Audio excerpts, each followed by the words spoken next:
मैं घर में अकेली हूँ और मुझे अकेले खाने में मज़ा नहीं आएगा, तो तुम भी शाम को यहीं आ जाना। मैंने हाँ कह दिया कि मैं शाम को आ जाऊँगा। शाम हुई तो मैंने एक बड़ा सा चॉकलेट का पैक लिया और उनके घर चला गया।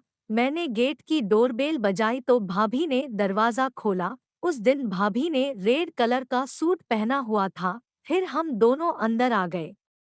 भाभी कोल्ड ड्रिंक लेकर आई और हम दोनों बैठकर बात करने लगे। तब भाभी ने बताया कि उन्होंने चिकन ऑर्डर कर दिया है, बस आता ही होगा। मैंने कहा हाँ आ जाएगा, तब तक भूख भी तेज लगने लगेगी। फिर चिकन वाला आधा घंटा में आ गया। उस समय शाम के 9 बज रहे थे। तब तक भाभी को बहुत जोर की भूख लग आई थी। भाभी ने चिकन आते ही कहा चलो पहले खाना खा लेते हैं।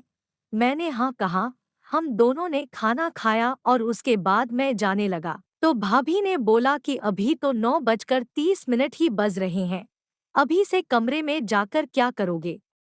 मैंने भी सोचा कि हाँ बात तो सही है, तो मैं नहीं गया और उनके साथ टीवी देखने लगा और भाभी ने टीवी पर एक मूवी लगा दी। फिर वो किचन में चली गई। जब वापस आई तो साथ में 2 बियर ले आई। मैंने हैरानी से भाभी की तरफ देखा तो उन्होंने कहा ऐसे क्यों देख रहे हो, क्या कभी बियर नहीं पी है?